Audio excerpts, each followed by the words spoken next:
Assalamualaikum warahmatullahi wabarakatuh. Berjumpa lagi untuk belajar bersama anak-anak kelas 6 generasi hebat, generasi milenial.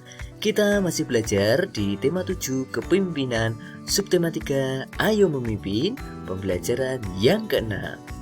Untuk mempel yang kita pelajari pada kali ini adalah PPKN dan SPDB. Kemudian tujuan pembelajaran yang akan kita capai adalah sebagai berikut. Kita lanjut ke fokus materi. Ayo menulis. Pemimpin yang baik adalah seorang yang dapat menilai dirinya sendiri. Kamu dapat melakukannya agar kamu menjadi lebih baik. Setelah berpidato di hadapan temanmu, kini saatnya kamu menuliskan pengalamanmu berpidato. Tulisanmu harus memuat hal-hal berikut, yaitu isi pidato, reaksi pendengar, waktu berpidato, sikap berpidato, rencana perbaikan saat berpidato, dan perbaikan teks pidato. Kita lanjutkan. Ayo mencoba. Pada pembelajaran 4, kamu telah membuat patung dari bahan lunak. Sekarang tunjukkan hasil karyamu dan jelaskan kepada teman-teman sekelas serta Bapak Ibu Guru. Jelaskan bahan, alat dan cara pembuatan patungmu tersebut. Jelaskan pula alasanmu membuat patung tersebut. Nah, kalian bisa membuatnya dalam bentuk rekaman video. Kemudian kalian bisa mengirimkannya melalui grup kelas kalian. Kita lanjutkan. Mempresentasikan karya patung yang telah dibuat. Salah satu cara untuk mempresentasikan hasil karya patung yang telah dibuat adalah dengan cara membuat pameran. Tahukah kamu apa itu pameran? Iya, pameran adalah suatu kegiatan penyajian karya seni rupa untuk dikomunikasikan sehingga dapat diapresiasi oleh masyarakat luas. Pameran merupakan kegiatan yang dilakukan untuk menyampaikan ide atau gagasan dari seorang perupa kepada masyarakat melalui media karya seninya. Melalui kegiatan ini diharapkan terjadi komunikasi antara perupa yang diwakili oleh karya seninya dengan apresiator. Kemudian, berikut langkah-langkah membuat pameran karya patung hasil kreasi siswa.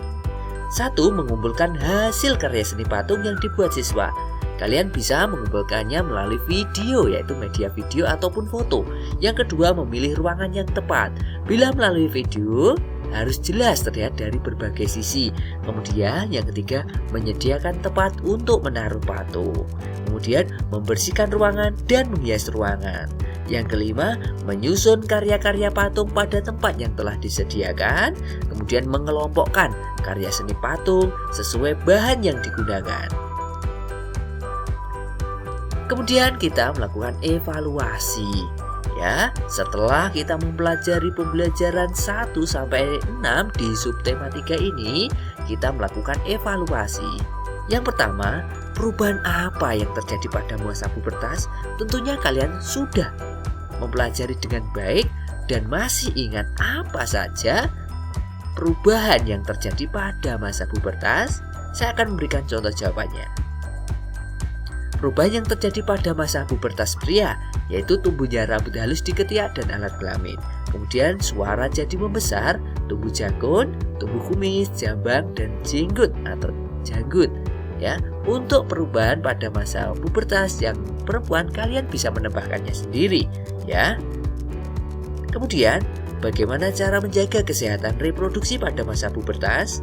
Yaitu cara menjaga kesehatan reproduksi pada masa pubertas, biasakan mengenakan pakaian dalam dari katun.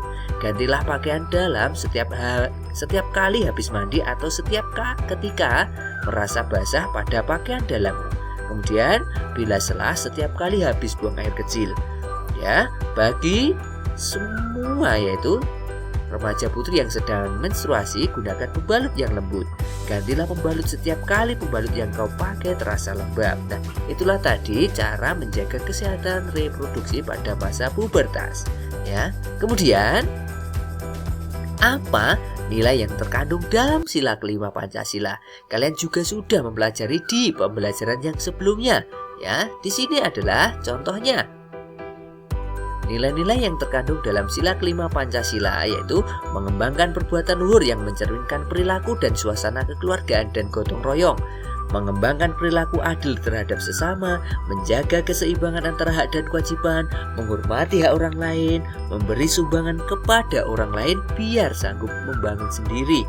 Ya, kemudian suka bekerja keras. Kemudian, apa pendapatmu jika kita selalu memberikan bantuan kepada seseorang sepanjang hidupnya? Mengapa alasanmu? Nah, di sini saya akan berikan contohnya. Kalian bisa mengembangkan jawaban kalian sendiri, ya. Pendapatmu jika kita selalu memberikan pertolongan atau membantu kepada seseorang sepanjang hidupnya, ya, dan apa alasannya? Iya. Ya, pendapat saya jika kita memberikan bantuan kepada seseorang sepanjang hidupnya adalah tidak mengapa jika memang kita mampu dan orang tersebut memang benar-benar tidak berdaya. Namun apabila orang tersebut masih ada ya pada usia produktif, artinya masih mampu bekerja, ya, maka lebih baik jika kita tidak sekedar memberikan bantuan melainkan juga mendorong ya agar bekerja dan bisa mandiri, agar tidak tergantung pada bantuan orang lain terus-menerus, ya, agar mereka bisa hidup mandiri. Selanjutnya, bagaimana cara membuat patung dari sabun batangan? Bagaimana cara membuat patung dari sabun batangan? Kalian sudah mempelajari, kalian bisa menuliskannya kembali cara membuat patung dari sabun batangan. Kemudian apa yang harus disiapkan jika kita akan membuat patung dari bubur kertas? Nah, di pembelajaran sebelumnya juga sudah dijelaskan dengan jelas, ya. Kalian bisa menuliskannya. Kemudian apa saja bentuk kerjasama Indonesia dengan negara-negara ASEAN dalam bidang pendidikan? Kalian juga dapat menuliskannya sesuai dengan materi yang sebelumnya kalian pelajari di pembelajaran yang sebelumnya, ya. Ayo renungkan. Setelah belajar hari ini, renungkanlah apa yang kamu pelajari hari ini. Kegiatan apa yang paling menarik? Kalian bisa menuliskannya dalam buku tulis kalian.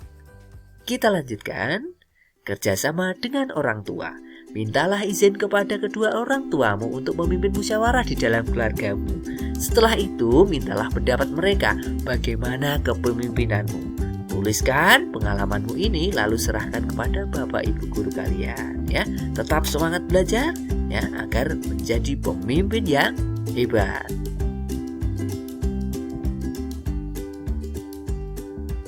Terima kasih. Wassalamualaikum warahmatullahi wabarakatuh.